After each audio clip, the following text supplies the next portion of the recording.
In the sky? You mean flying? So you want to learn to fly?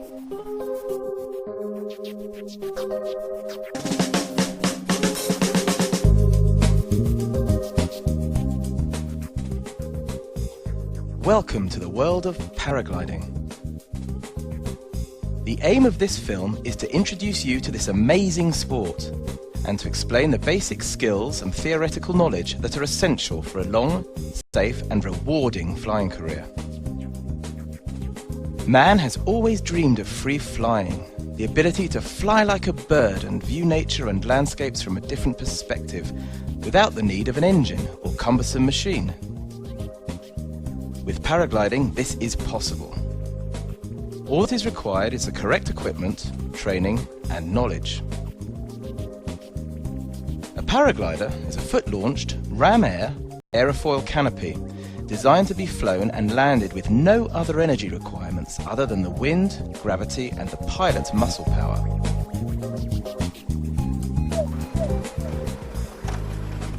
Paragliding offers different types of flying and is a very personal thing, whether it be gently soaring flights in smooth air or epic cross-country adventures in strong thermals, or even radical aerobatics. The choice is yours.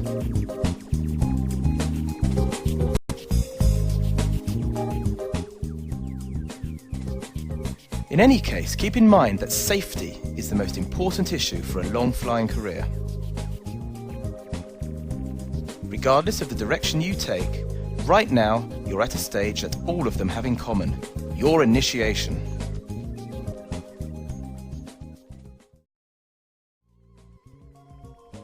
Paragliding is organised within each country by a national federation. Their role is to oversee the sport as a whole, regulating the quality of training, organising insurance, and securing the rights for pilots to continue flying with all the current restraints on airspace. The quality of the training you receive is extremely important, as it establishes a strong foundation of learning and skills that will carry you throughout your flying career. Paragliding is a potentially dangerous activity. It's important that you're aware of this fact before going any further. You'll have to carefully evaluate the quality and reputation of the training you intend to receive. Many schools offer quality training courses encompassing both theoretical and practical aspects of flying. This DVD does not replace proper training in a recognised school. It is intended to be used as an aid to your learning experience, so that you can review any stage of your training in your own time. We will use animations to help visualize the theoretical course material dealing with the aerodynamics of flight, meteorology, and regulations. Experienced instructors will show you how to perfectly inflate a canopy, using both the forward and reverse techniques. This will give you an idea of the skills you should be aiming to learn.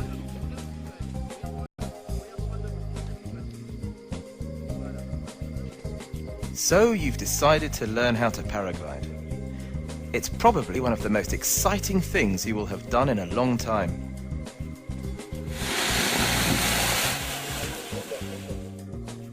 But remember, safety and fun are the main priorities.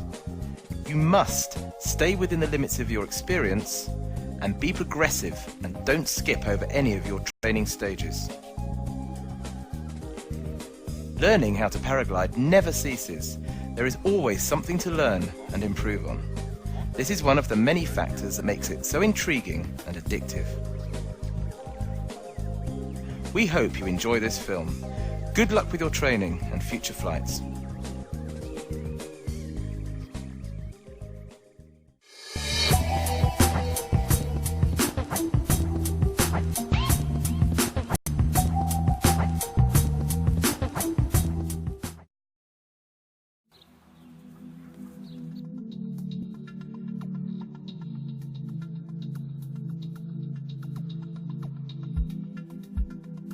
The wingspan averages about 10 to 12 meters and the chord measures 2 to 3 meters. The chord is the greatest distance between the two edges of the wing. Its surface area ranges from 20 to 30 square meters. The section of the wing in red is called the leading edge. It has openings which air flows into when inflating and then during the flight, hardening the wing into its characteristic shape. The rear section of the wing in the foreground of the image is called the trailing edge. Here is where the upper and lower surfaces of the wing reconnect to form an airfoil. The extremities of the wing are called stabilizers. The surface of the wing on top is called the upper surface. The surface of the wing on the bottom is called the lower surface. The hollow space between the upper and lower surfaces is separated into several cells by ribs. The openings we see here are used to inflate the wing. The circulation of air between cells is made possible by holes in the ribs. Near the leading edge, the fabric used for the rib is much more rigid. Nylon or polyester threads are meticulously stitched to make the fabric flexible and light, while at the same time extremely resistant. The wing is connected to the harness by carabiners. These carabiners are considerably oversized and can withstand weights exceeding 2,000 kilograms. There are several different locking systems. Auto locking as seen here, twist locking or screw gate locking.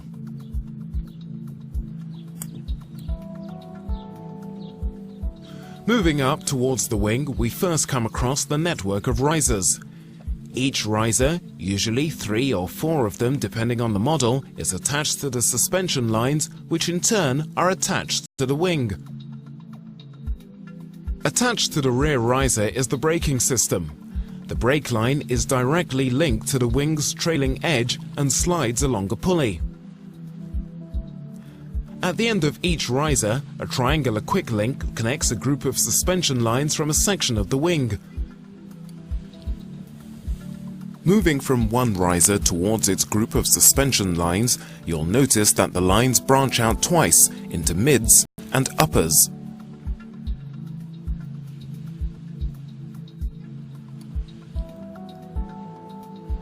The A risers, or front risers, are attached to the leading edge. The B and C risers are attached to the middle, and the D risers, also known as rear risers, are connected near the wing's trailing edge. The distribution of the wing's suspension points places uniform stress upon the entire wing, thus giving it the correct airfoil shape and also helping to evenly distribute the pilot's weight throughout the wing.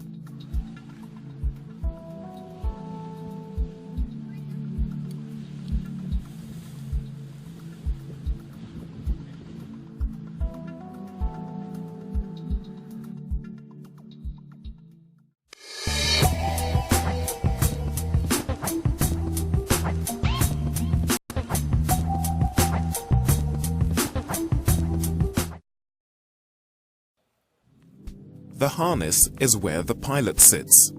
The first noticeable element of the harness is the compartment sticking out on the side. Known as the container, this is where the reserve parachute is located. The reserve parachute's deployment handle, here in red, is located at the top of this pocket. The parachute straps leading out of the container are anchored to the harness near the shoulders using carabiners. On the back of the harness is the storage compartment. This compartment is usually used to store your paragliding sack during the flight.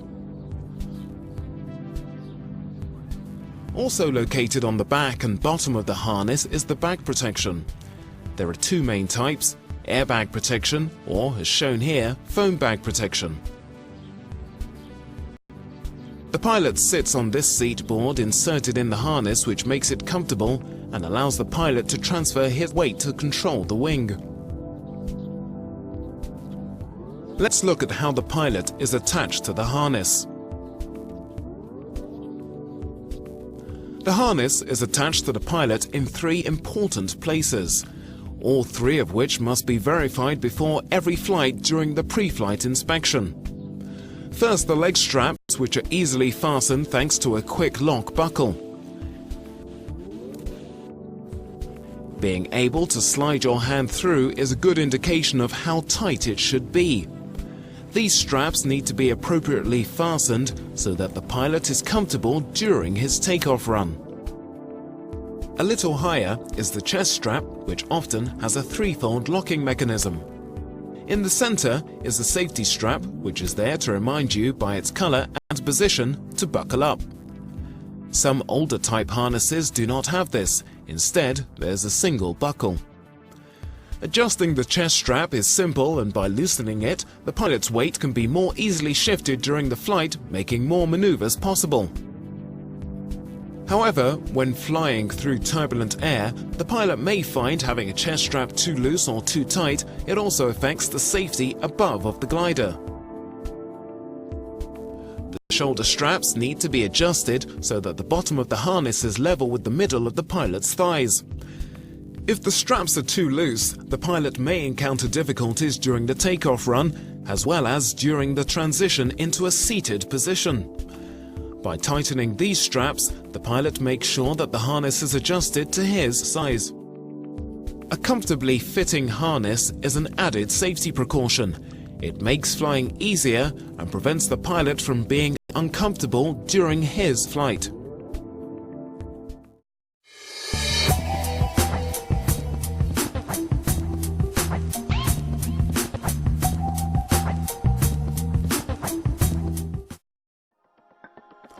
The objective here is not to teach you how to fold your reserve parachute nor how to use it, which may be done at some point during ground school.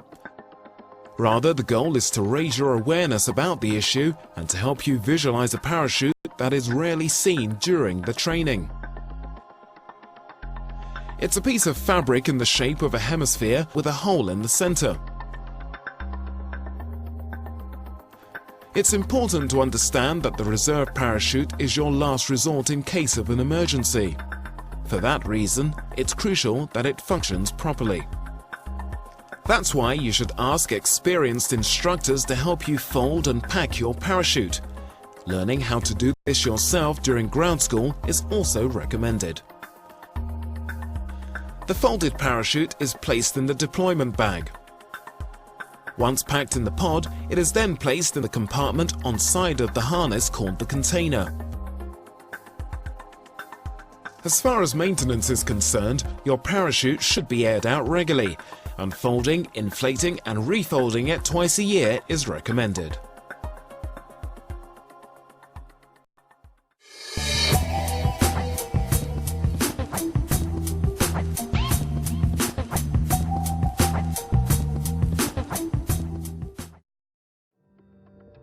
You've probably been wondering what makes these pieces of fabric fly, why all of the gliders typically have the same shape, or even how this flexible structure manages to stay aloft above the pilot's head. Our focus on flight mechanics in this chapter will attempt to provide answers to all of these questions. At the very least, it will give you the basic understanding you'll need to pilot this peculiar aircraft. Let's start by looking at the basic shape of our paragliders. In this animation, we'll demonstrate the importance of the wing's profile. The goal is to optimize its penetration through the air and reduce drag as much as possible. We're going to see what happens to the air as it flows over these three profiles. Looking at the first profile, a simple plate, the molecules of air contained in the airstream are completely blocked in the middle. The air that flows beyond the plate is turbulent, which significantly increases drag. The airflow over this profile is similar to what happens when rowing a boat. The oar needs enough force to displace water, and as it displaces the water, small eddies form behind it. The second profile penetrates the air a lot better, as we can see here. The result is a much smoother airflow. The molecules of air flow smoothly over the front of the profile. However, too much drag is still created by this profile. The third profile has been improved so that the airflow is smooth from start to finish. Our profile will travel through the air with little resistance thanks to its cambered shape. It will also reduce drag by replacing the air in its wake. This is an ideal aerodynamic profile. If you were to cut the paraglide in half, you'll find this cambered shape along the entire wingspan from the leading to the trailing edge.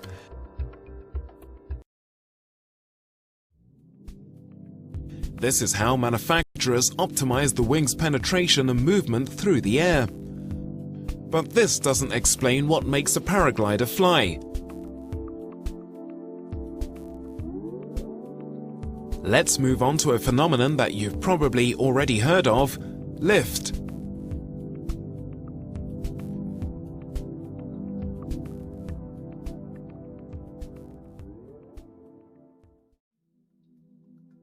Let's take another simplified cross-section of our wing and observe what happens as air flows over its profile.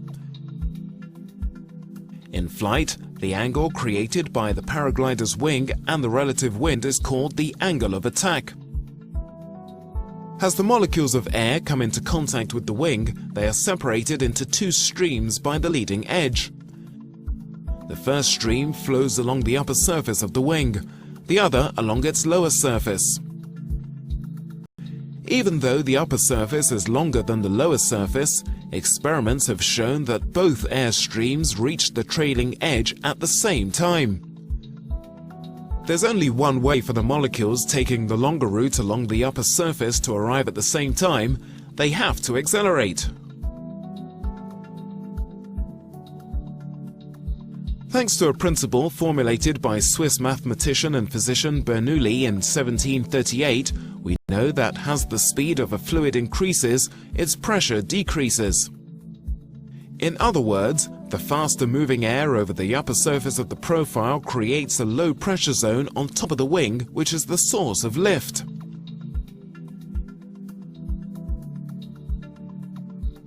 On the other side of the wing, air molecules push against the lower surface, creating a high pressure zone. This is also a source of lift. About 3/4 of the lift results from the low pressure above the wing and 1/4 from the high pressure under it. Most of the lift occurs near the profile's leading edge. This simplified explanation of what causes lift should help you understand why our wings fly.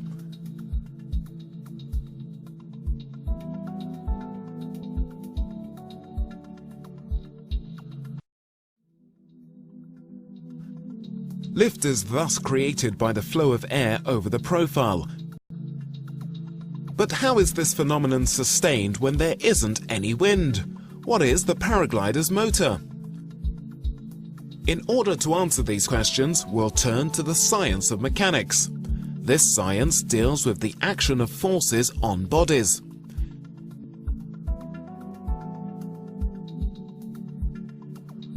The forces we're interested in are those that act upon the pilot and paraglider.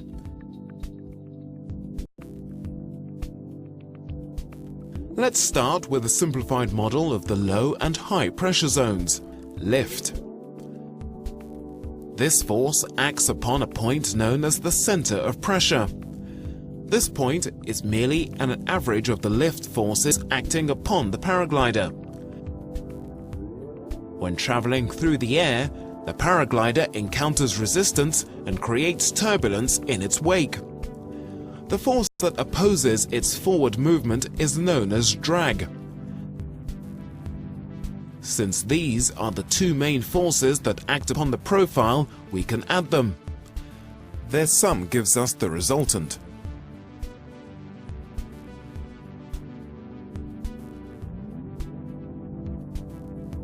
How do we obtain the relative airflow necessary to create lift when there isn't any wind? By simply transferring his weight to the wing, the pilot pulls it towards the ground, forcing it to move forward through the air.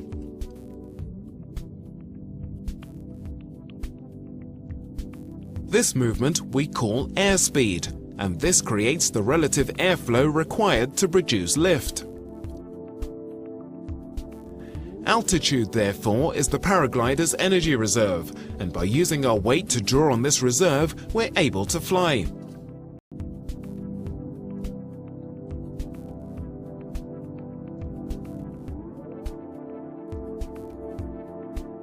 As mentioned before, the angle of attack is the angle at which the relative wind meets the profile.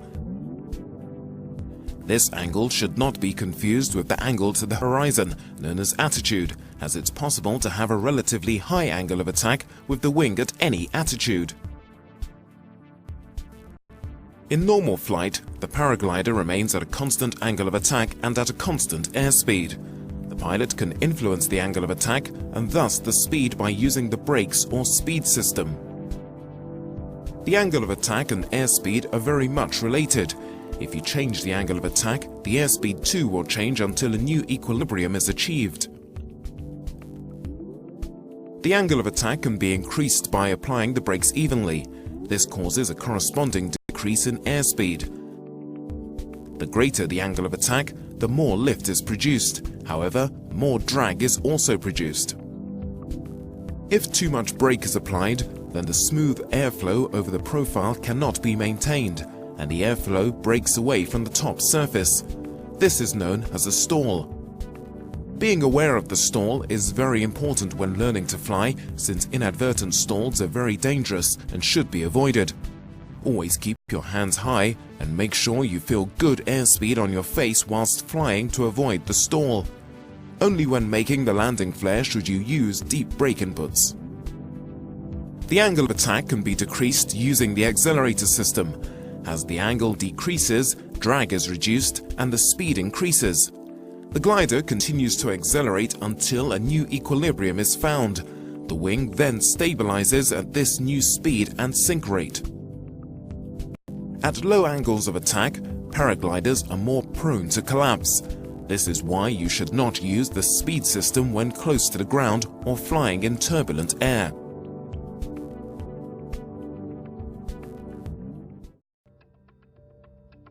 Let's turn to the concepts of lift to drag and glide ratios. The lift to drag ratio is the angle at which the paraglider glides. These concepts will help you understand why this student barely manages to lift off from this slope.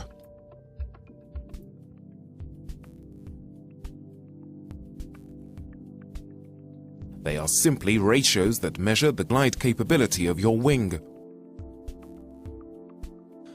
These ratios are obtained by dividing the horizontal distance covered by the vertical distance lost.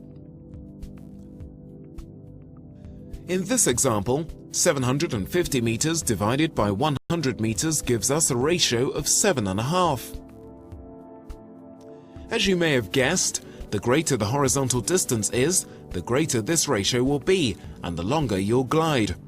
This is called your lift-to-drag ratio. It's a technical specification of your wing. The lift-to-drag ratio doesn't change unless the wing is damaged. We'll see later on in the flight chapter that the wind, or micrometeorology, can influence the trajectory. The distance covered will vary, and in this case, we'd refer to its glide ratio. Let's go back to the example with our student. He can't lift off because his lift-to-drag ratio is too close to the angle of this slope. For launches, we'll need a hill whose slope is steeper than the lift-to-drag ratio of our wings. Modern paragliders have a lift-to-drag ratio between 6 and 10 to 1. For reference, you can compare this with a lift-to-drag ratio of 15 to 1 for hang gliders and almost 60 to 1 for sailplanes.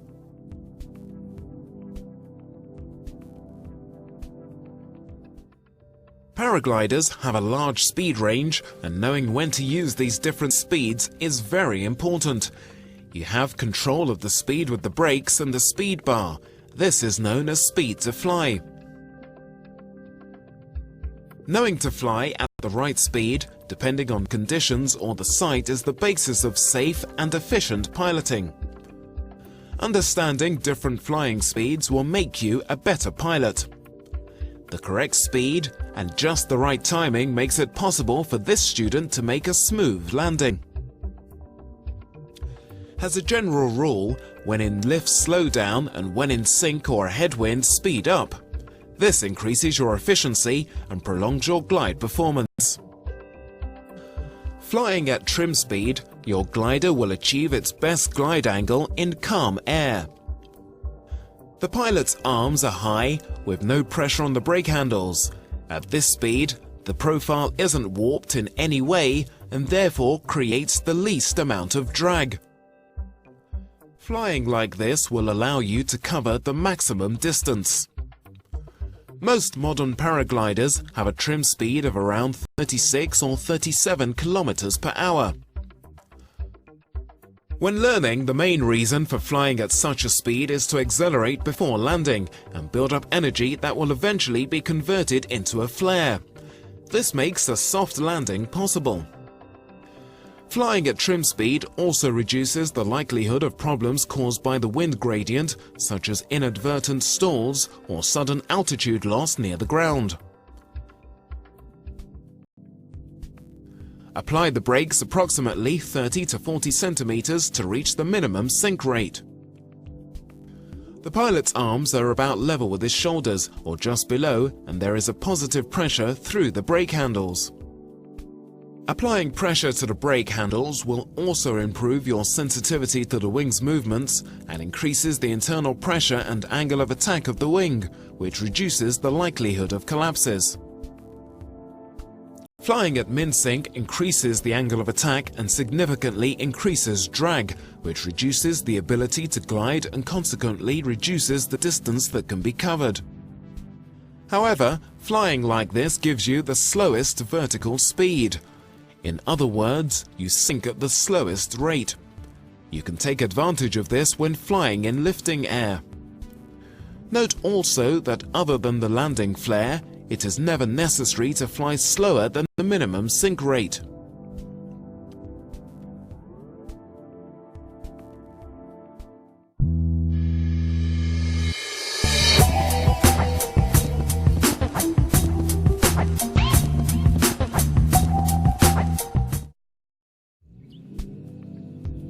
Inflating is probably one of, if not the most important technique to learn when starting out. That's why the first day spent practicing it at the glide school usually stands out in a paraglider's memory. It's the first contact you'll have with the equipment and is usually accompanied by your first uncertainties. It's also the occasion for instructors to give invaluable advice.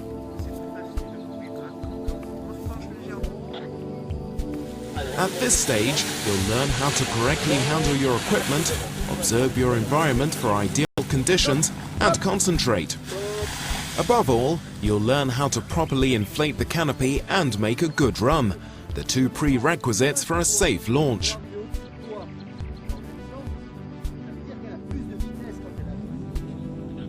Pay attention to what your instructor says. He'll explain all of the basic techniques you'll be expected to develop throughout your training.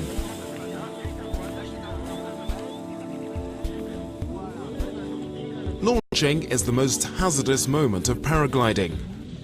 Most accidents occur during the launch. Make sure you know what you're doing. Practice regularly your ground handling techniques.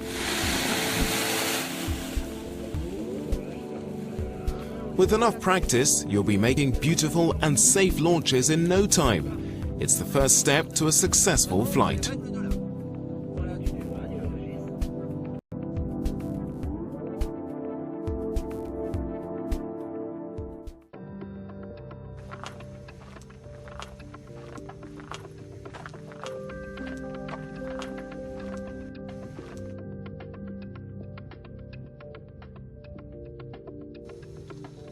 Preparing the equipment and going through the pre-flight safety inspection must become second nature. Being strict and using a simple but effective methodology will prevent errors and give you all the more chances to make safe and successful launches.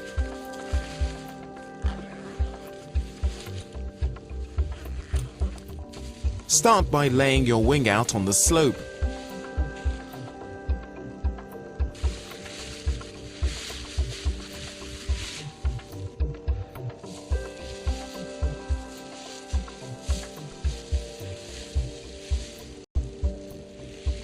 a wing is always inflated facing the wind. Facing the wind, you'll find it much easier to obtain the relative wind needed to create lift. It will also make shorter launch distances possible, which can be useful for certain sites.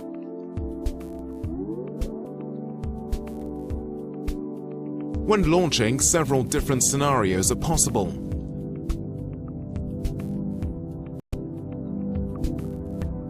A headwind, the ideal situation. Using this configuration, orient your wing so that it's facing downhill and into the wind.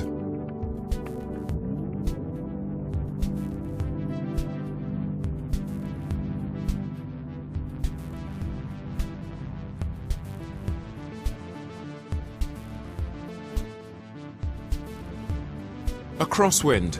The wind is no longer blowing along the launch axis.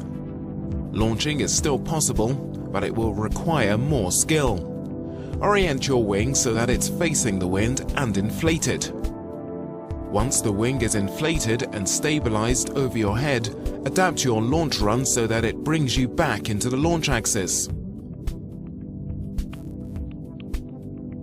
Launching with a tailwind is impossible.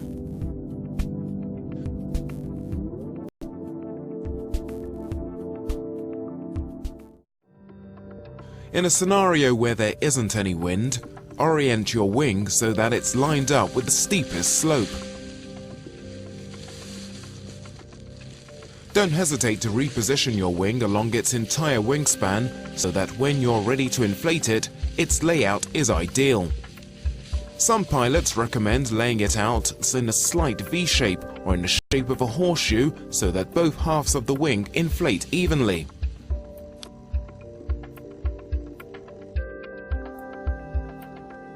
Considering the new orientation, reposition the harness in the center of the wing.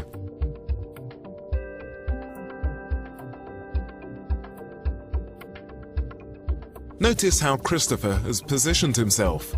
The lines are almost tensioned, which will make it easier for him to untangle them.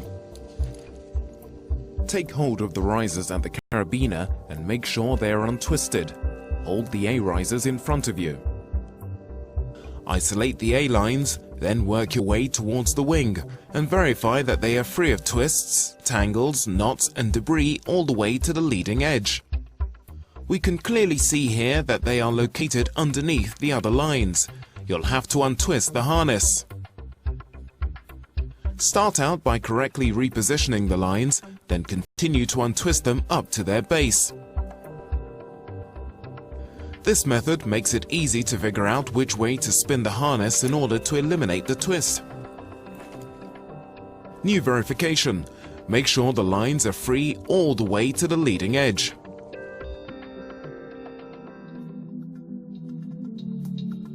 The harness is now on the ground without any twists. It's time to untangle the lines.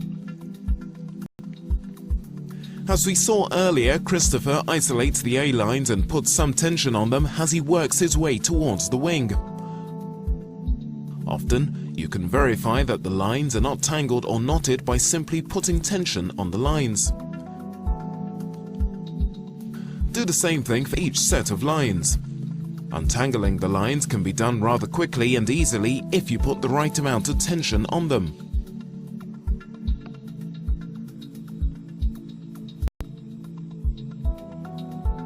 Christopher is now ready to put on his equipment and the harness. The pre-flight inspection begins. Remember to check your reserve parachute rubber bands as well as its handles to avoid pulling it by accident during the launch or the flight.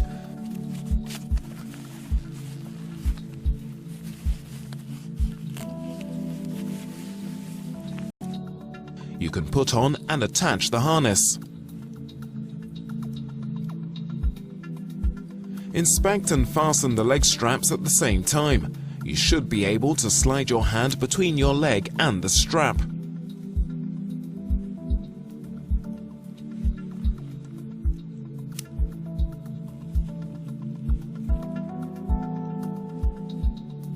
Fasten the abdominal strap next, followed by the chest strap. the pre-flight continues.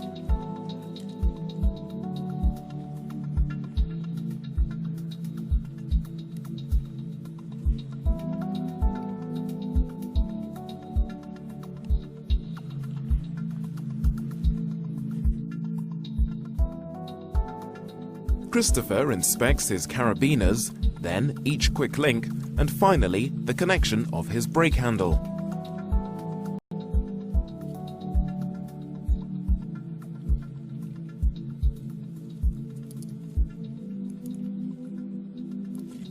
Now you're ready to grab your glider's controls. Let the risers hang down untwisted alongside your legs, unhook the brake handle, then go under the network of risers so you come up grasping the A risers.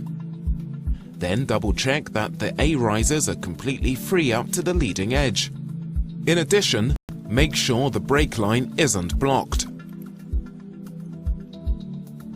Do the same thing for the other half of the wing.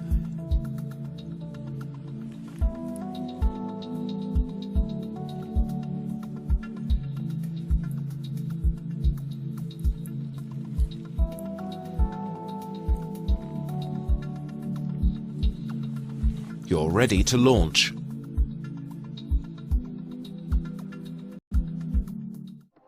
There are two different ways to inflate the wing, either facing the wing called reverse launch or with your back to it called forward launch.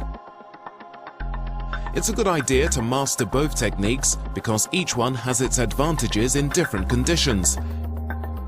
In general, use forward launch in light winds and reverse launch in wind over 10 km per hour.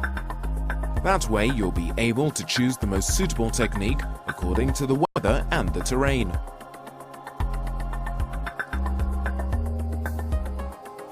Let's first look at a forward launch with your back to the canopy. Pilots usually use it when there is little or no wind, since it provides continuity throughout the thrust, inflation and launch run, and thus prevents the wing from collapsing.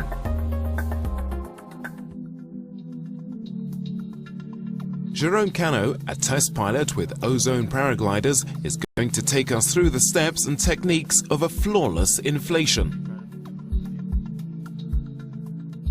The wing is correctly laid out facing the wind. Then the pilot positions himself in its center. He's ready to give the thrust. You need to provide enough thrust so that the wing rises evenly until it's just over your head. Be careful, the thrust you'll give depends on the wind speed. If the wind is strong, especially when performing a reverse inflation, give very little thrust, otherwise you'll be yanked off the ground. The wing climbs until it is directly over your head. To prevent it from overrunning you, use the brakes to control it. Without this control, the wing will overrun you, lose its lift and collapse. At this point, you can visually inspect your wing to make sure it has the right shape and that there aren't any knots in the lines. Now's the time to decide whether to continue or abort the launch. You're ready to start your launch run. Notice Jerome's position. He is leaning forward with his shoulders sticking out beyond the risers. To abort your launch, pull the brakes all the way under your backside and continue to advance until the wing falls behind you.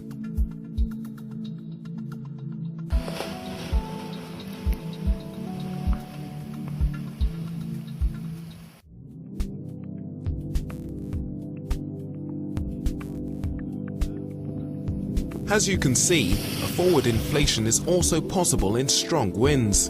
However, a reverse inflation is more suitable for strong winds.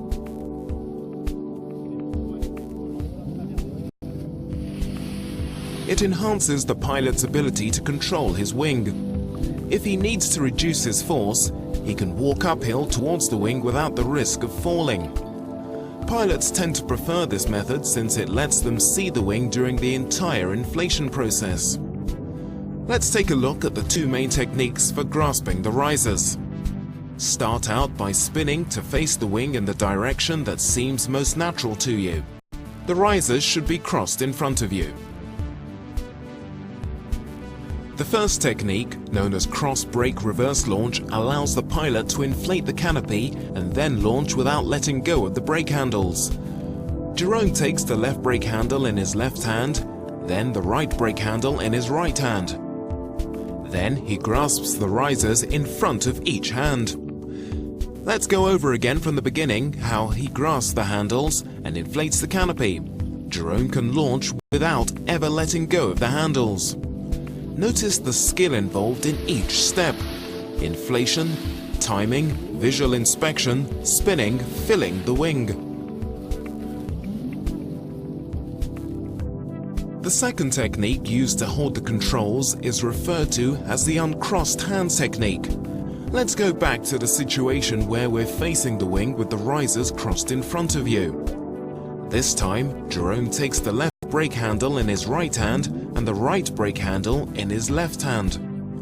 In other words, the handle located in front of each hand.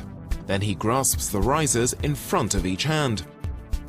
Some pilots find it easier to control the wing using this technique. Its one major inconvenience is that the pilot has to momentarily let go of the controls at the important and potentially most dangerous part of the launch, when the pilot makes the turn.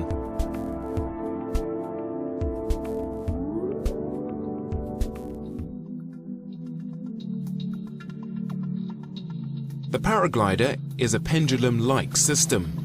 In the air, without any stress acting upon it, it will naturally tend towards equilibrium.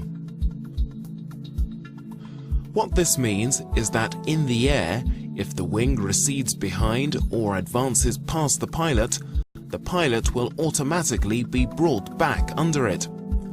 Likewise, when the wing swings to the left or to the right, the pilot and his equipment are brought back in line by the pendulum. On the ground, everything is different. If the wing goes one way, the pilot needs to move to get back underneath it. The pilot must act as the pendulum whilst on the ground. During a launch, if your wing rises unevenly, don't panic. It's easy to recover from the situation and make a normal launch. The first thing to do is follow your wing while at the same time trying to correct its course with the opposite brake handle. Once you've managed to get the wing stabilized above your head, you're ready to start your launch run towards the exit corridor. Look at this example with Jerome. His wing is rising unevenly and is abnormally centered in relation to the wind. He'll know from experience to get under the wing while correcting with the brake handles. Having stabilized the wing, he'll be able to spin and start his launch run. As you've just seen, getting the wing to rise evenly depends on how well it is centered in relation to the wind. When launching, use the wind to slightly pre-inflate your wing and check your centering. The two halves of your wing must be at the same height. With experience, turning around will become second nature. However, during our first few inflations, sometimes we're not quite sure which direction to turn. There's an easy way to remember. Look for the riser on top. This is the direction you have to turn.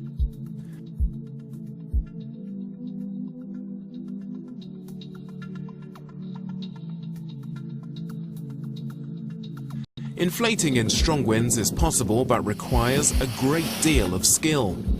A lot of launch accidents occur when strong winds are present. Here's a hint to reduce the force of your wing during the inflation. Only use the central A risers to inflate canopies that are equipped with 4 A risers. This way, only the center of your wing is tensioned while inflating. Its force is reduced. The most important thing is to practice as much as possible inflating on the ground. It'll put you at ease and provide you with all the techniques you'll need during a launch.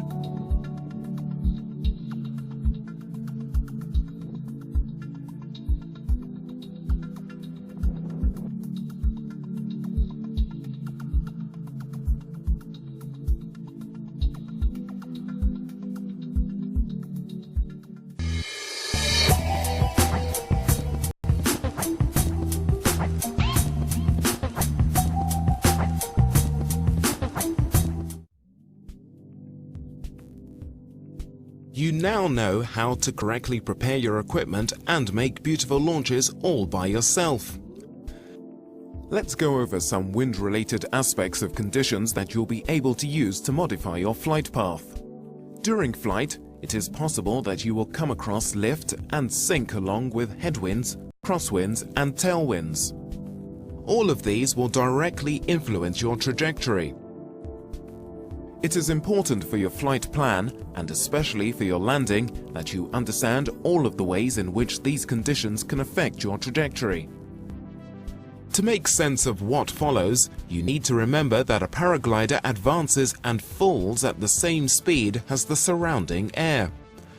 The airspeed and lift-to-drag ratio are technical specifications that do not change unless the canopy is damaged or worn. However, the air that surrounds it can move in all sorts of directions. That's why we also refer to the ground speed and the glide ratio. These values tell us the speed at which the paraglider advances and falls, but this time in relation to the ground. First situation. In a calm and stable air mass, without lift, sink, or wind, the paraglider's trajectory will not be disturbed. It'll approximately fly at the speed specified by the manufacturer. The same applies to the sink rate, which also figures in the technical specifications. In this example, the ground speed and the glide ratio are roughly the same as the airspeed and the lift-to-drag ratio. Second example. The paraglider is flying into a 15 km/h headwind. In this case, the horizontal ground speed is reduced. It can be easily calculated by subtracting the wind speed from the paraglider's airspeed, since they are moving in opposite directions. 37 minus 15 equals 22 km/h. Though its ground speed has decreased, the paraglider still falls at the same speed. Thus, for the same altitude, it runs a shorter distance. Its glide ratio has decreased. A new example. The headwind is now 35 km/h, almost the same speed as the paraglider, which, by the way, could end up being rather dangerous and should therefore be avoided. In this case, the ground speed is almost zero. The paraglider continues to descend at the same speed and appears to be falling vertically. Know how to get your bearings and observe these phenomena. Adapt your flight plan accordingly so that you're sure to make it to the landing field. Let's take a look at how flying with a tailwind can affect your trajectory. As you might have guessed, a 15 km/h tailwind will increase the paraglider's ground speed. 37 plus 15 equals 52 km/h.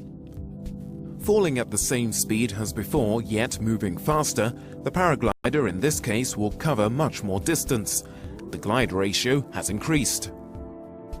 Here's another example, this time with a 35 km/h tailwind. The paraglider's speed will be close to, if not more than, 70 km/h. This is why cross-country flying is usually done on days when wind conditions help the pilot reach his destination, and also why pilots always land into the wind. Wind is what causes an air mass to move. Depending on your orientation, these movements can increase or decrease your glide ratio relative to the ground. They also cause drifts that you need to compensate for in order to maintain your heading. Besides the wind, other factors disturb an air mass and cause it to move vertically. Flying through a thermal lift or a downdraft can also influence your trajectory. As a reference, let's start with the trajectory of a paraglider in a stable air mass. In the absence of lift or sink, the sink rate is approximately 1.2 meters per second. In this case, the trajectory corresponds to the canopy's technical specifications, which means that its glide ratio is the same as its lift-to-drag ratio. Here's a new situation. The paraglider comes across a warm pocket of air called a thermal that is rising at 3 meters per second. As he enters into it, he is carried aloft by the rising air. his altitude will increase and he'll be able to use this additional fuel to cover more distance than if he were in a stable air mass. Whilst the glider is in the thermal, it continues to descend at its sink rate of 1.2 meters per second. But since the air mass it is flying in is rising faster at 3 meters per second, the paraglider will gain altitude in relation to the ground. The climbing speed will be 3 meters per second minus 1.2 meters per second, which equals 1.8 meters per second. You may have already guessed that in the opposite case, when the paraglider comes across a downdraft, his sink rate will increase because he is falling in a mass of descending air. He'll cover less distance than under stable air mass conditions. Here's another example where the wind influences the trajectory. The paraglider is flying in a crosswind. In this first case, the paraglider wants to fly over point A. However, he neglects to take into account the direction of the wind and ends up drifting off course. He'll have to correct his heading. With his new heading towards point A, he is now facing a headwind. As we've seen earlier, this situation drastically reduces his glide ratio. Depending on his altitude and the wind speed, he may not make it to his destination or even end up in the trees. In the second case, the paraglider takes into account the crosswind. This time he orients his canopy at a slight angle into the wind. This is called crabbing and allows him to stay on his heading and fly over point A. During flight, pay attention to conditions you come across. Adjust your trajectory early enough so that you stay on course and are sure to make it back to the landing field. Be particularly attentive during the approach and landing phases as they require a great deal of precision. An air mass is influenced by winds and thermal activity. Since a paraglider flies within this dynamic environment, it's understandable that these movements will influence it in turn. Let's start out by defining the 3 rotational axes of a paraglider: roll, pitch, and yaw. First off, let's look at a model showing the pilot and the paraglider's combined center of gravity. It's located just above the pilot's head. This right-to-left motion, called roll, is induced by the pilot or is caused when part of the wing comes into contact with a thermal. The second movement of the wing is the pitch.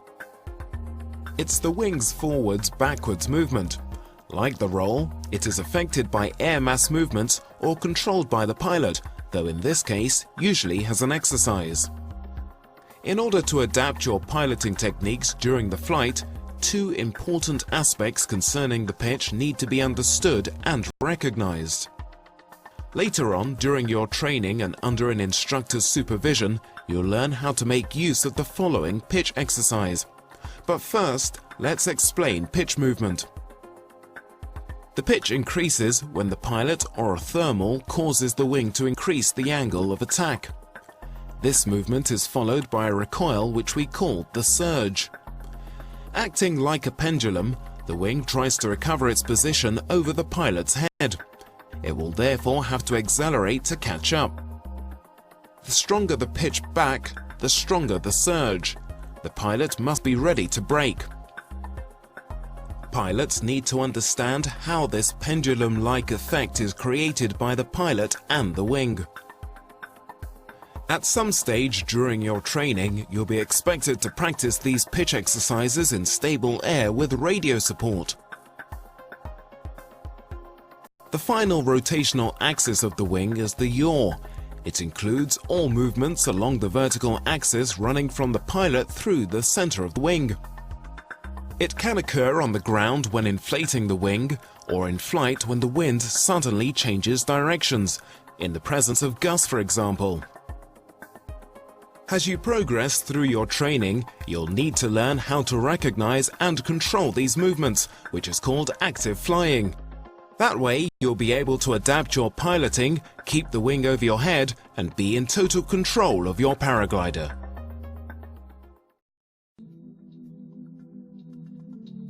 Let's now consider the last stage of any flight, the landing.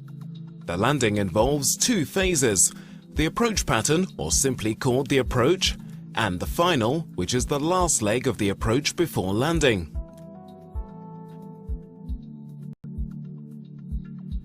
An approach pattern allows you to better position yourself in relation to the landing target by gradually losing altitude. The approach pattern is part of the flight plan that your instructor sets up before launching. During your first flights, it is never improvised. Before taking flight, you should visit the landing field to get an idea of its layout and specific features. There are three indispensable rules for any approach. First, figure out the direction of the wind on the ground. Use the windsock to orient yourself so that the last leg of your pattern, the final, is facing the wind. Second, stay outside of the field near its edge and keep your eye on the landing target. Third, never turn your back on the field. This will prevent you from losing sight of the landing target.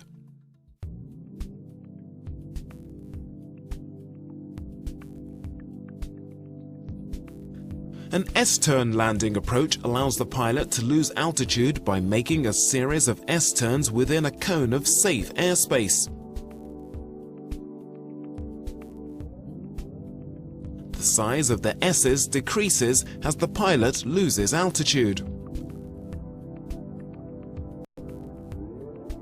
By tracing smaller and smaller S's, the pilot loses enough altitude and lines himself up with the target for the final approach.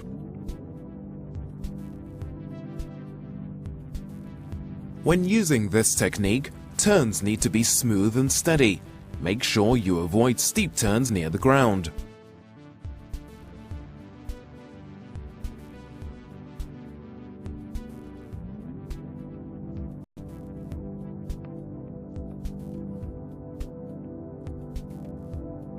A series of figure 8 turns are used to lose altitude. The 8s get smaller and smaller so that the pilot can lose altitude and get in line with the landing field before his final turn. If the pilot overshoots the landing, he can trace different sized figure 8s to reposition himself.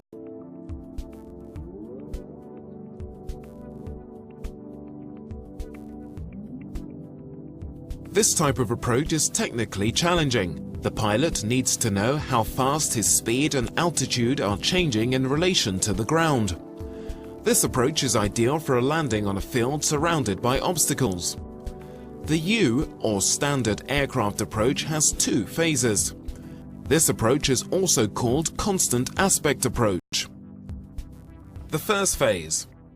Without taking his eyes off the target, the pilot approaches the landing field along one of its sides. Though unusual, the pilot will be flying downwind during this phase. He needs to take this into account when assessing his airspeed. The second phase, the base leg. By looking at the target, the pilot will determine the best moment to make his first turn. The rest of the approach depends on this turn. The pilot needs to figure out how much distance he has left to cover, as well as the altitude he'll need before making the final turn.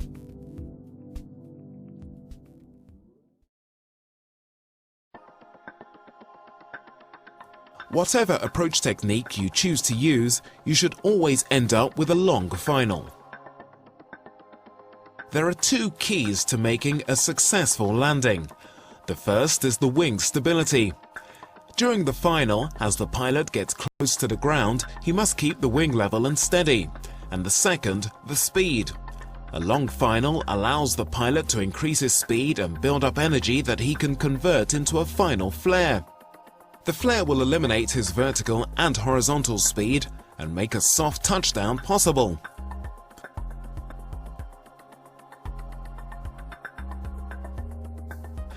Let's break down the phases of a landing.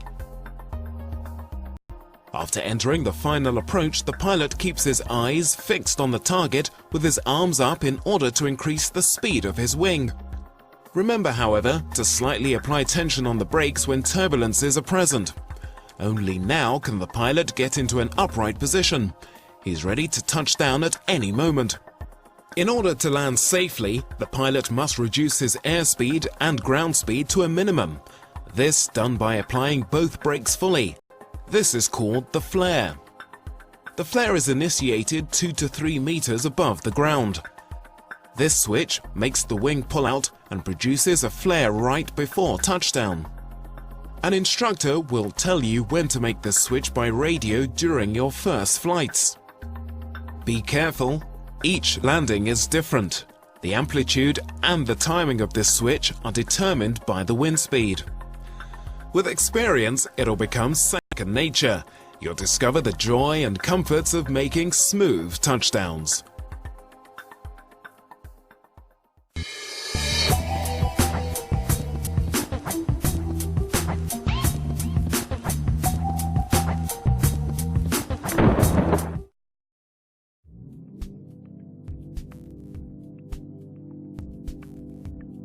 The sky is an ideal playground for adventure, but it can quickly turn into a very uncomfortable place. This is why learning how to fly also requires a comprehensive understanding of meteorology.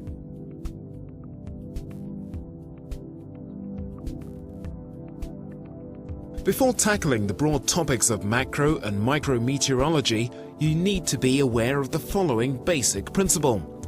Warm, humid air is lighter than cold, dry air. Keeping this physics rule in mind, let's take a look at some meteorological fundamentals that will help you better understand your future playground in the sky.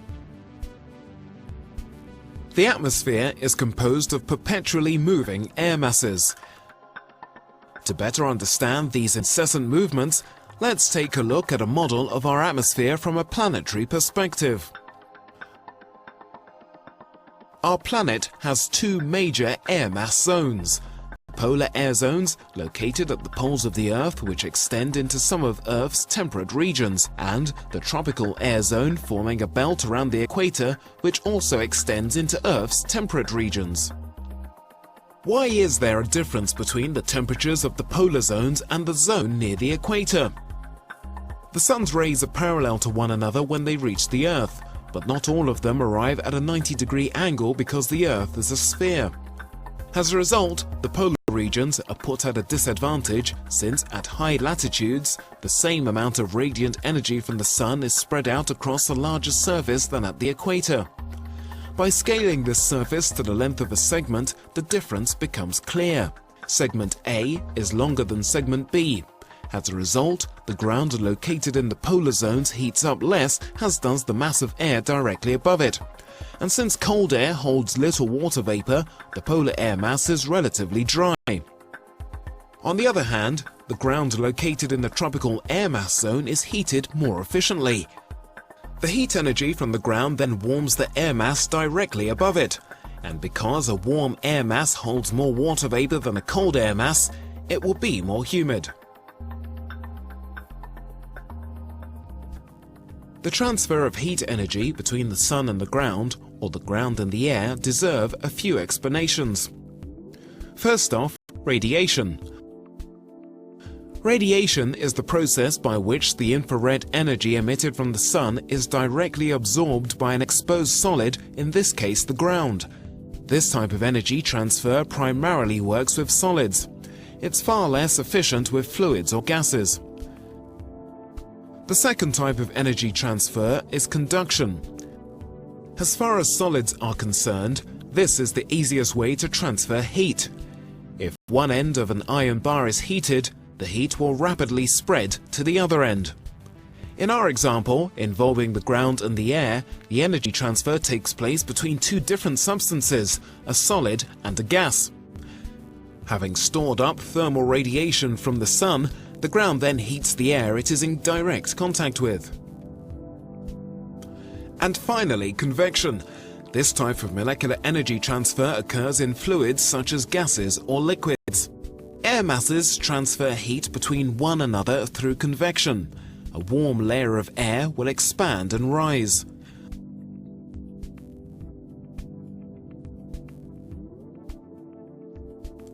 Now that you know a little more about the types of heat transfer from one substance to another, let's look at the two air masses found at our latitude.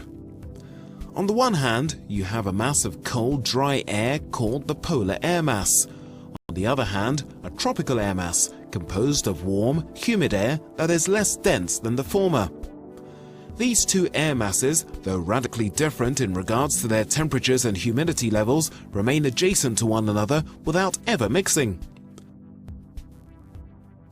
The boundary between the two air masses is called the polar front. As long as these air masses move parallel to one another, the polar front is said to be stationary. But in many cases, cold and warm air masses overtake one another, causing unstable wave-like undulations along the polar front. As the amplitude of an undulation between the two masses increases, a low-pressure system develops. Weather forecast bulletins on television shows us satellite images of these low-pressure systems. The white clouds are spiraling around a low-pressure center because of the thermal contrast between the cold and warm fronts. The center of this low-pressure system will grow and evolve. These systems are responsible for the weather conditions in our temperate regions. By observing the evolution of a weather system from the ground, we can make predictions about how the weather is going to change and consequently better plan for those changes. What can we observe from the ground? The arrival of a warm front. A warm air mass will rise above a cold air mass because it is less dense. The warm front has an almost vertical slope and moves slowly. The ground temperature increases slightly. The arrival of a warm front is first noticeable by the formation of clouds at very high altitudes, such as cirrus or cirrostratus. Then, as the warm front advances, rain clouds will begin to form at lower altitudes. Then, the cold front moves in quickly, behind the slower-moving warm front. The mass of cold air being denser, it undercuts the warm air, forcing it to rise. The warm air condenses quickly and abruptly, causing storm clouds such as cumulonimbus to form. The air mass becomes quite unstable. Ground level temperatures decrease. When a cold front catches up with a warm front, it's called an occluded front. After the cold front moves away, the sky clears up. Then, a high-pressure system, also known as an anticyclone, sets in. The front having passed, the sun's rays now are able to penetrate the clear skies and heat the ground, creating updrafts of air called thermals. Visibility is excellent. Cumulus clouds are present in the sky. This is the time for experienced cross-country pilots to fly. However, these conditions may not be suitable for inexperienced pilots and must be treated with a great deal of respect.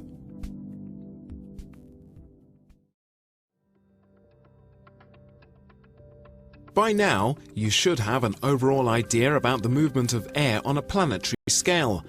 Let's now turn to micrometeorology, the motion and forces of air on a much smaller scale. Understanding certain micrometeorology principles is extremely important because they directly affect the quality and security of your flight.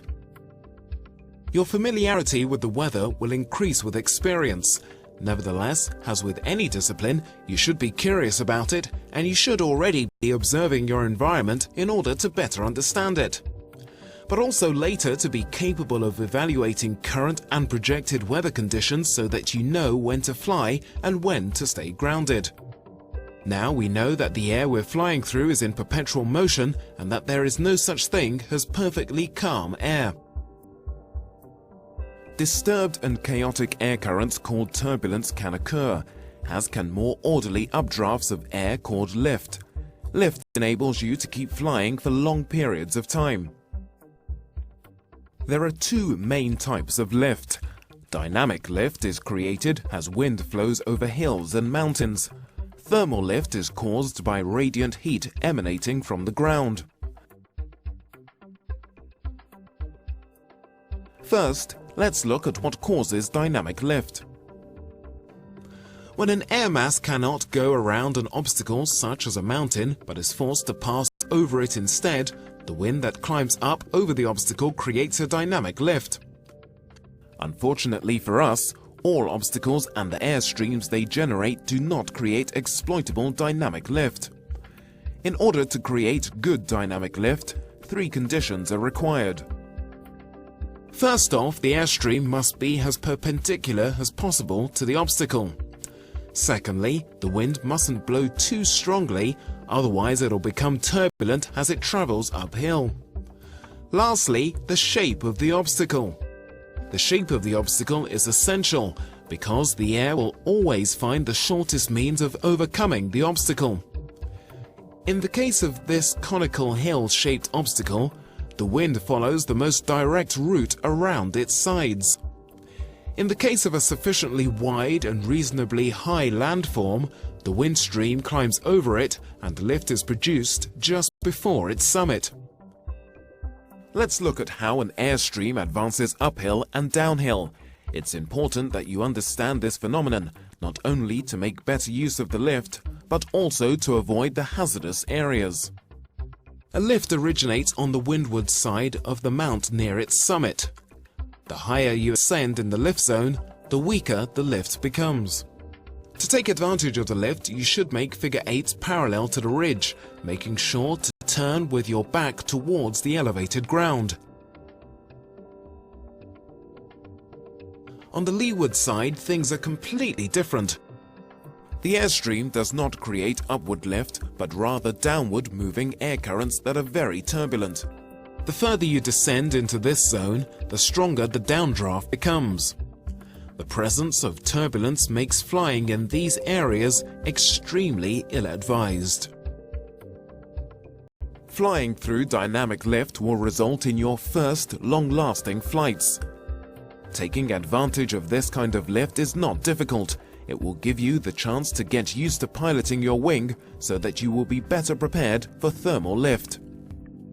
Thermal lift is another way to make your flights last longer. Warm, invisible air masses of different sizes will lift and carry paragliders up into the clouds. We're not going to give you a detailed technical explanation on how to take advantage of a thermal lift, nor how to fly in thermal lift conditions. However, we do want to provide you with some essential information that will be useful to you later on. How are thermals formed? Remember back to the different energy transfers we discussed earlier? Thanks to radiant energy from the sun, the ground is heated up. It should be noted, though, that this depends on the terrain. For example, a ground covered with snow will reflect more than 3/4 of the radiant heat as opposed to absorbing it. Afterwards, the ground will conduct its accumulated heat to the air directly above it.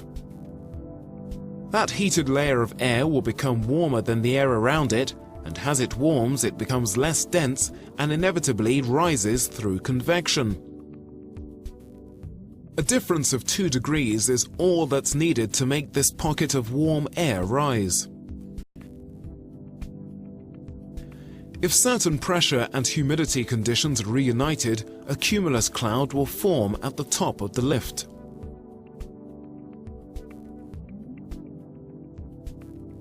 As soon as the lift stops, the cloud is no longer supplied and it will eventually disappear. For paraglider pilots, the cumulus is the king of clouds. It is the sign of good flying conditions, and above all, it indicates the presence of thermal lift. But there are also other clouds we need to be aware of. Distinguishing clouds is a difficult task because of the vast number of different observable cloud formations. This is why we're going to introduce you to the main clouds in each major family. Being able to recognize the clouds in the sky is very important before your takeoff, but also for anticipating the way the weather might evolve during your flight. Meteorologists have classified clouds according to 2 criteria: their altitude and their form. For the altitude, they have divided the troposphere into 3 layers. the lower layer from 0 to 2,000 meters, the middle layer from 2,000 to 7,000 meters, and the upper layer from 7,000 to 11,000 meters. We can identify which layer a cloud belongs to by its prefix. Cirro for the upper layer, alto for the middle layer, and the absence of a prefix for the lower layer. The second criterion is the form. Two main cloud forms are distinguishable: layered clouds, which are referred to using the word stratus or strato, and accumulated clouds, the word cumulus and cumulo being used for them. Within the upper layer, we see cirrus, cirrostratus, and cirrocumulus clouds, which are mainly composed of small ice crystals. Notice the two letters you see before the name of each cloud. They represent the international abbreviation for each particular cloud. Within the middle layer, we find clouds composed of water droplets called altostratus or altocumulus. Finally, we see stratocumulus and stratus clouds at the lowest altitudes. Since we glide at that altitude, these are the clouds we usually pay attention to. Stratus clouds are the lowest. They form fog or white blankets of mist at the bottom of the valleys in the morning. Stratocumulus may at times cover the entire sky. They are generally grey.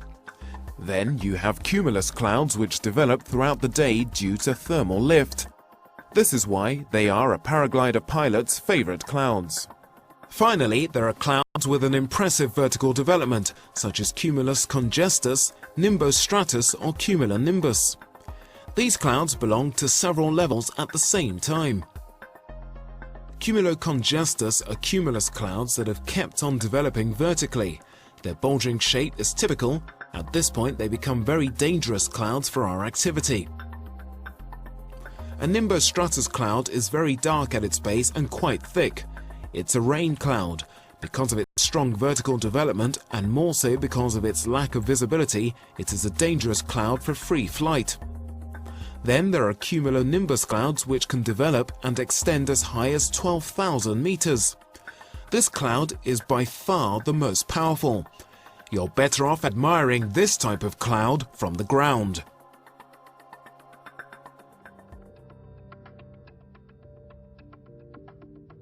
For mountain flying, when flying early in the morning, you need to wait patiently for the sun to warm the hills because this is what creates the first breezes of the day.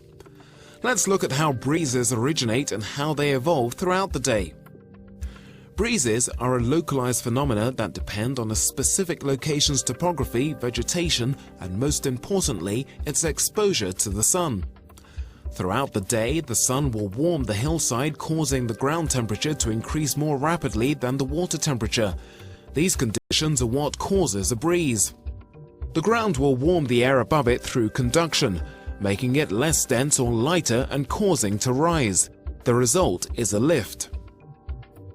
And since nature hates vacuums, the space left free by the ascending air must be filled. The land in this case becomes a vacuum, sucking in air from the sea. A sea breeze fills in the void created by the convection.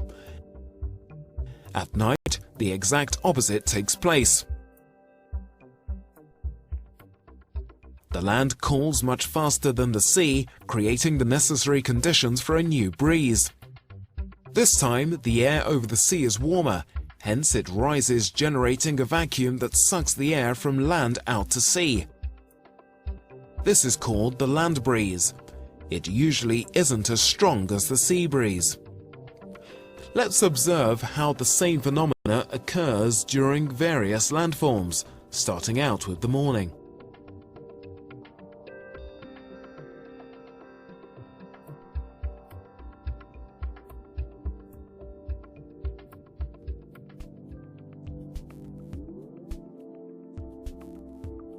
The radiant heat from the sun warms the eastern-facing hillsides.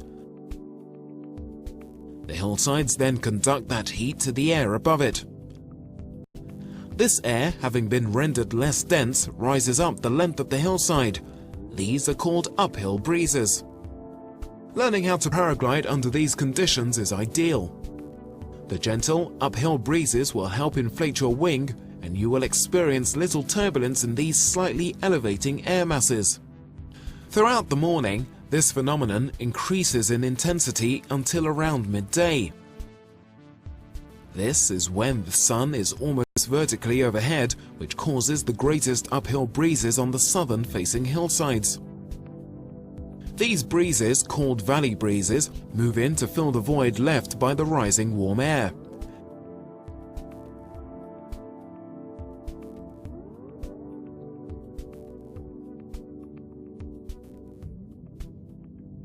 Late in the afternoon, the eastern-facing hillsides begin to cool off and the air becomes heavier. This air falls down the hillside, creating downhill breezes. These breezes help fill the void in the valley, as well as the one created along the sun-exposed westward hillsides.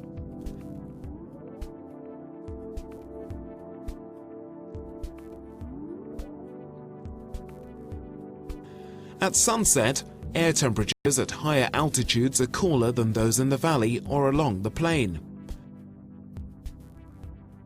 Downhill breezes move in to rebalance the system.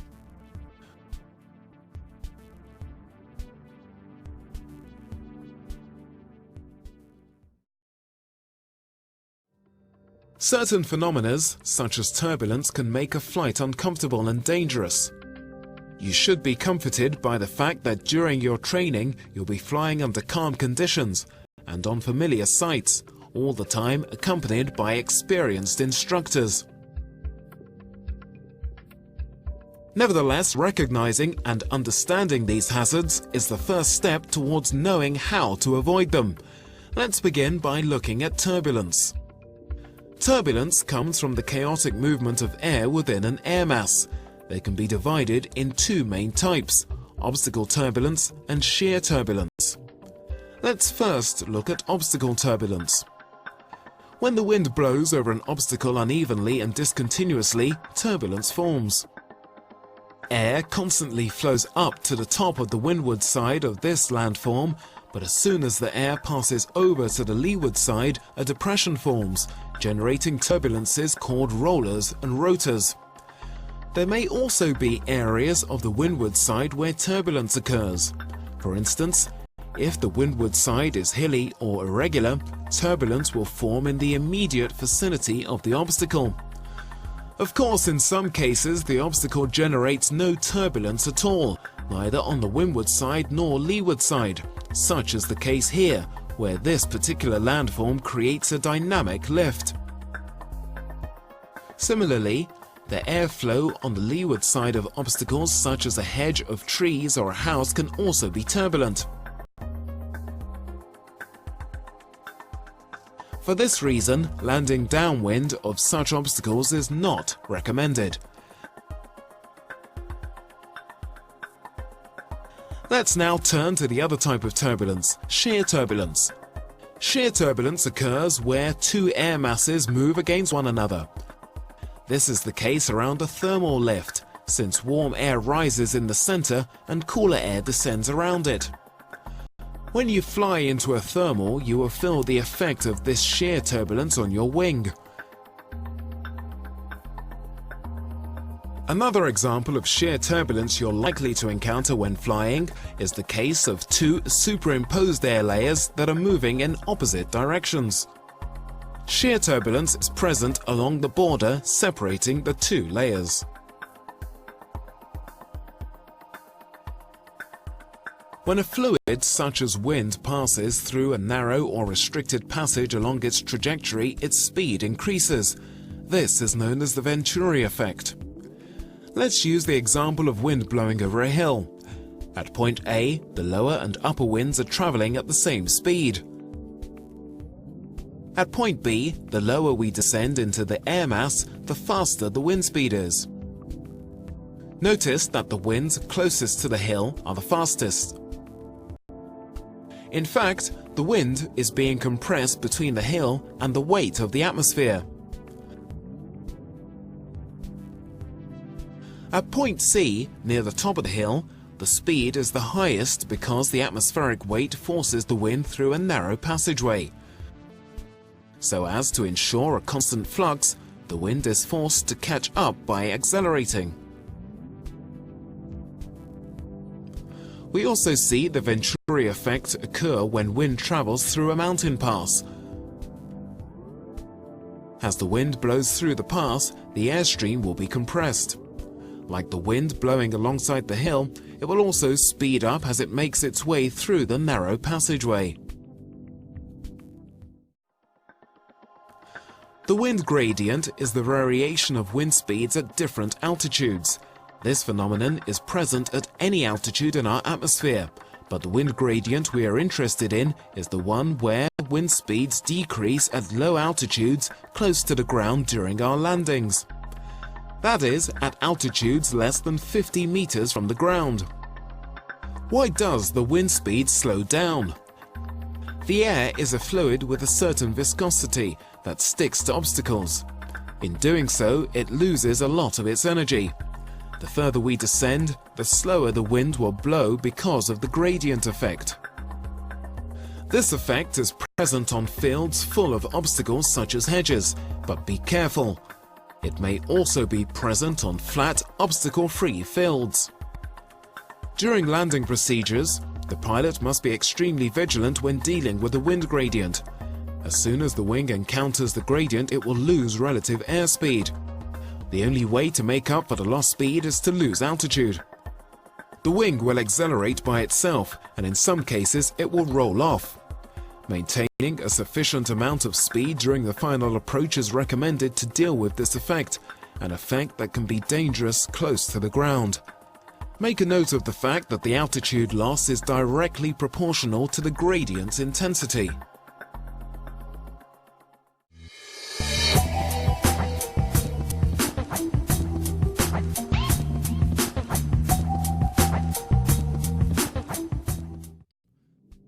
Learning the rules and regulations is an important part of your training.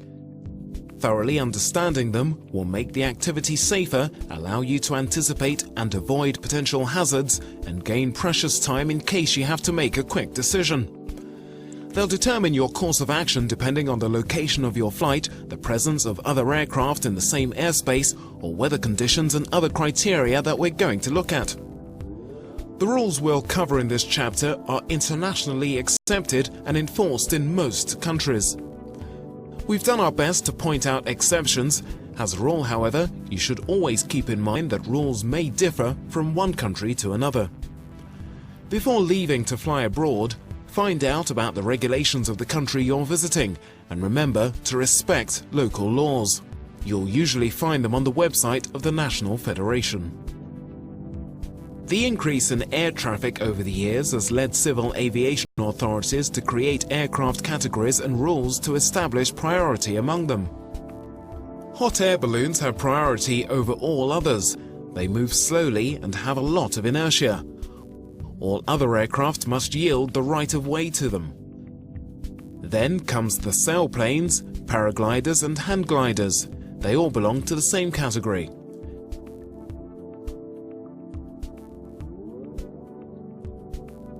Motorized aircraft, such as helicopters or airplanes, have the least priority in terms of right of way.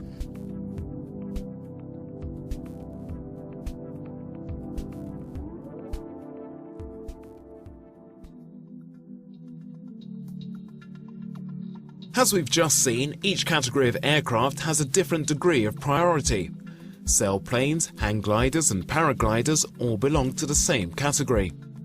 In reality, questions of right-of-way will mostly arise with other paragliders or with hang gliders. Flying in the same airspace as sailplanes or private airplanes is rare. Let's go over the rules of priority that prevent paragliders from colliding. The prime rule is the following. It's the pilot's responsibility to take all possible measures to avoid a collision with any other aircraft. The animations that follow present the collision avoidance rules. They are not to scale. Try to maintain a safe distance from the other aircraft. First situation. Two paragliders are approaching head-on with a risk of collision. In In this case, both aircraft shall alter course to the right. In case of hill or ridge soaring, this rule is modified. Two paragliders are approaching head-on when ridge soaring. The pilot with the ridge on the left should move out so that the other can maintain course without having to turn into or over the ridge. New situation. Two paragliders have converging courses. When two aircraft of the same classification converge at approximately the same altitude, the one with the other on its right shall give way. On the right is in the right. In flight, if you come across a situation like this, act as quickly as possible. It's pointless to wait till the last minute before reacting, moving out of the way and scaring both yourself and the other pilot. Because each wing has its own technical specifications, your paraglider may fly faster than others. Passing someone is permitted.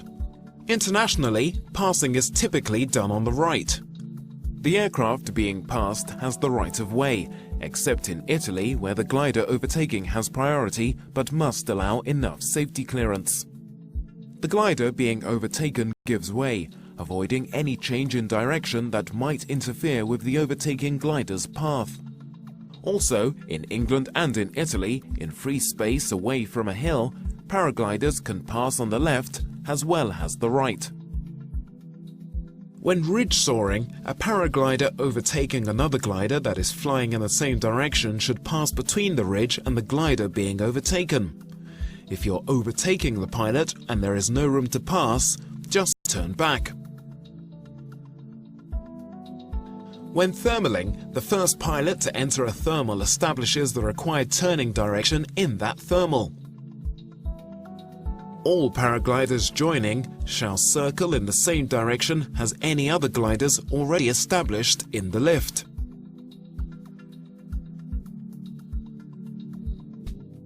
In order to keep the sky safe and accident-free, you must know these rules. Nevertheless, be flexible when flying. Don't rely on others to always respect your right of way. Faced with a disrespectful or inattentive pilot, you're better off abandoning your priority and changing your heading. Anticipate these situations early and react decisively so that other pilots flying around you know what your intentions are.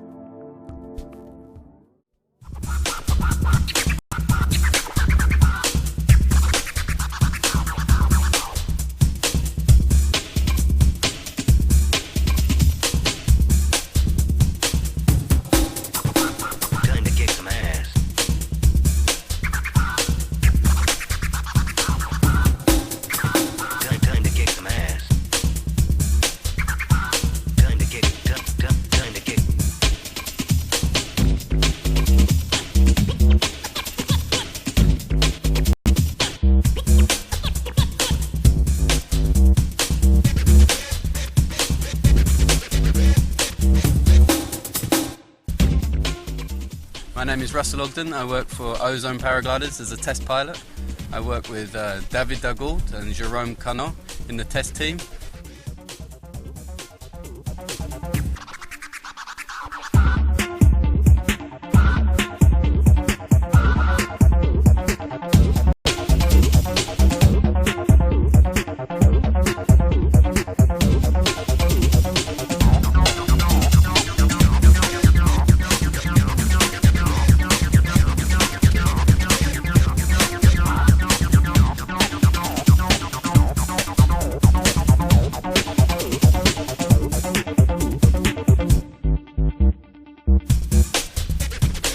The company is an Anglo-French company that was created by a group of Englishmen.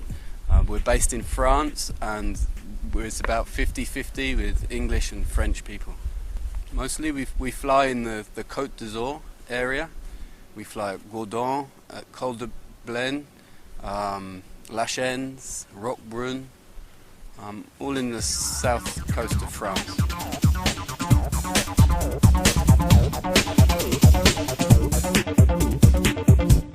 Designing a paraglider is a complex process and has many stages throughout its development. First off, we have to agree and decide the type of wing that we're going to build, whether it's a beginner wing or a cross-country wing or competition wing or so on. And so we agree all the parameters that we're trying to aim for, and David de Gaulle is in charge of the design process, and he designs that glider using CAD software on a computer and 3D modelling and so on, which is then sent to our factory in Vietnam. We have our own factory in Vietnam which makes all of our gliders and prototypes. We have a special team in Vietnam whose sole job is to make and cut the prototype wings, which takes about 4 or 5 days from the moment David sends it till we receive it. Once we have the prototype, then it's the job of the test team to test the glider. What we're looking for initially is the feel, making sure that the glider feels good, all the lines are the correct length, the tension of the sail is good, it's not too loose or floppy or not too tight. And we really work on the handling and how the glider reacts in the air through just normal flying, how it feels in a thermal, how it feels in ridge soaring, if it has a good sink rate or a bad sink rate. And we really try and put our feelings and explain our feelings together so that we can agree on where we need to go with our development. What we're fiddling with and changing is often the tension in the sail, how much tension we have at the leading edge or trailing edge, as well as all the line lengths and so on. How much arc there is in the glider as well is very important. Once we're happy with conceptually we're happy with what we have, we then really go through the DHV testing stage, where we're trying to find out how it reacts when it all goes wrong, when we have deflations and so on. So we're testing for asymmetric deflations, symmetric deflations, the stall, the spin, beeline stalls, big ears, and importantly, especially with the beginner gliders, is how they inflate, how they launch, how they feel on the ground. They're not shooting too much, or they're not sitting back on the takeoff as well. The whole process differs from glider to glider, but generally you're looking between 6 months to a year to get a final product that we're happy with and would release and would sell it.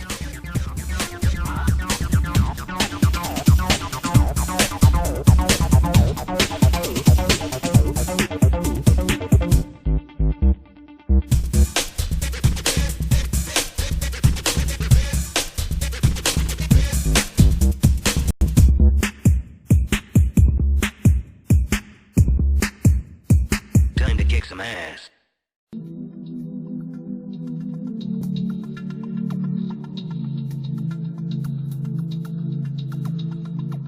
There's loads of places that you can get information these days. The internet is probably the best place. If you do a search on the internet for paragliding, you'll get lists of pages and lots of schools in your local area or the whole country. You can also contact the national federation in each country, and they will be able to give you a list of all the schools that are available. Choosing a school depends on your area. The best thing to do is if you know someone who flies, is to ask their opinion. But otherwise, just go for your local school, because sometimes the learning process can take some time, so you don't want to be in a school that's maybe 300 kilometers away. So going to a local school, I think, is important, so that you can give the sport time and give it your weekends, which is basically what you need to be able to fly properly. Once you learn flying, I'd say the important thing is continuity. Rather than doing some days and then having a few months off and going back to it, you never get past that first stage. If you can do several days in a row, or preferably a week course, then you'll get a much better understanding, and you'll progress much faster, because you're not always taking those backward steps that long breaks entail. So doing a week course is a very good idea, or if you can't take the time off work, then devoting your weekends to learning to paraglide is really important. And that carries on throughout your whole flying career. It's really important that you remain continuous in your learning process and you don't get too rusty.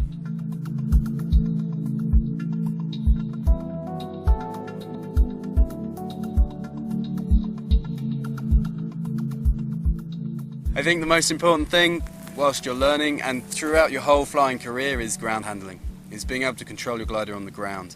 The takeoff is probably the area where there's most accidents, and it's the most dangerous part of the flight. So being perfect at your takeoffs is the aim, and that should never stop throughout your whole flying career. It's something that you always practice, especially if you have a period where you haven't flown for a while. Then just putting half an hour in on the ground is really useful for you.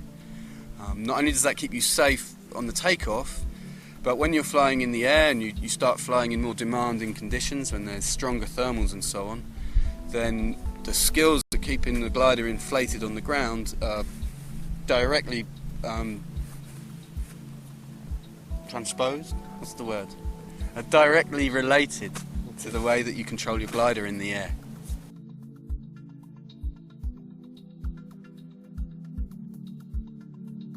So if you have very good skills on the ground and you can keep your glider inflated in a gusty wind or a light wind, then you'll be able to do so in the air more easily.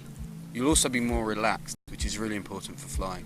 If you start to get scared and you start to tense up, then your actions and your movements are not so good. If you can be relaxed, then you'll be able to think a little bit more clearly and keep the glider flying safer. When learning to fly, or when flying, fear is a major part of our sport. We're not designed to fly at all, we're terrestrial beings. So overcoming those fears is a very important part of flying, but also having those fears are very important, because without fear you can start maybe doing reckless things, flying in conditions that you shouldn't be flying or on wings that you shouldn't be flying. Fear happens to all pilots. Every pilot goes through it, no matter what level they're at. And being able to control those fears are really important. Often fear, or that inner voice that you have, is telling you something important, and you should always listen to your inner voice. Often fear comes down to the fact that maybe you feel that your skills are not up to it, which means that, well, maybe you should take a step backwards and practice your ground handling more, or practice simple flying in smooth conditions more before you start progressing on to flying in thermic conditions or off big mountains or so on. So I think fear is a very important part of flying, and it's what keeps us alive. And the moment that you lose fear is the time that you should be careful, because that's when you might start to try and overextend yourself, maybe stepping up a glider level that's too much for you, or flying in conditions that are too strong. Buying a glider is exciting, but there's so much choice out there that it's very hard as a new pilot to make an informed decision. The thing I would recommend is to listen to your instructor and take your instructor's advice. Some people will try and sell you gliders that are cheap and maybe old, and I don't recommend doing that. When gliders get old, they become less safe, their flying characteristics change. So if you can afford it, I'd always buy a new glider, and I'd go for a level of glider that your instructor feels is right for you. Nowadays, the best bet is, as a first wing, is to fly a DHV-1 glider. They're designed specifically for new pilots. They're easier to take off, they're easier to ground handle, they're less likely to deflate, and if they do deflate, then they're far better behaved than some of the other wings, the more high performance wings. So the DHV-1 gliders are more forgiving, and yet they're still great fun to fly. They're still brilliant in thermals, they can climb really well. They lose a little bit of performance on glide, but it's only a very small amount, and it's only really noticeable if you're using your speed bar a lot, which generally as your first wing you don't use so much. So yeah, I'd go for a DHV-1 glider, and I'd go for as new a one as I can get, and put your time and learn the sport in the safest possible way. Paragliding is a dangerous sport. You need to reduce the danger, and you do that by getting the best equipment you can. The harnesses these days, you can get large Cygnus type airbags which inflate underneath you. They're a great idea for a new pilot. So when you're learning, the best thing to do is to trust your instructor, is to listen to your instructor. invariably they'll be very experienced, they may have been flying for a long time, and they've taught many people, so they know how people learn, and they can change the way they teach to different standards of students. So trust your instructor, listen to your instructor, and follow the advice of your instructor. Afterwards, it comes down to practice, and it comes down to dedication, and you need to put the time in on the ground, forward launching, reverse launching, all the different methods of launching. Around Europe, you'll see different types of pilots. In England, for example, people generally are relatively good at reverse launching because we fly in wind a lot, but they hate to do forward launches. In France, sometimes it's the other way around. You don't see pilots doing many reverse launches, but they always want to forward launch. So if you do have a weakness, if you feel that, I don't use forward launch because I'm not very good at it, then that's telling you that's something you need to work on. The aim is to try and perfect and try and become as rounded a pilot as you can. So throughout your flying career, you want to look at areas that you're not comfortable with and maybe consider learning about those areas. Also, going on advanced courses is important. Once you're qualified, that's not it. There's still the whole game to learn. The aim of a school is to make you into a person who is safe and knows the dangers of the sport. Once you leave that school environment, that's when it can become dangerous. So taking advice from other pilots on the hill is really important. If there's more experienced pilots that are not flying, there's generally a reason for it. So it's always good to ask people to introduce yourself as a new pilot and get as much information as you can. Absorb as much information as you can. Watch every DVD there is, read every book, try and get all the information you can. There's also advanced courses where you can learn how to thermal correctly under guidance, how to fly cross country, and flying cross country from country to country is different. If you generally live in an area of flatlands, then when you come to the mountains, it's a different game altogether. So it's a good idea to take advice, to take professional advice, so that you don't put yourself into a dangerous position without even knowing it. As your skills develop and you fly potentially in more strong conditions and on more high performance wings, that might be the time that you want to consider doing an SIV course, where you learn how to control your glider in abnormal conditions, i.e. if it's had a deflation and so on. It's best to do that in a safe, controlled environment, over water with a life jacket and an instructor, rather than to discover what a deflation is like when you're 10 meters above a cliff face. So SIV courses are not the be-all and end-all of becoming a good pilot, but they certainly help you become a safer pilot and make you feel and understand the wing a lot better.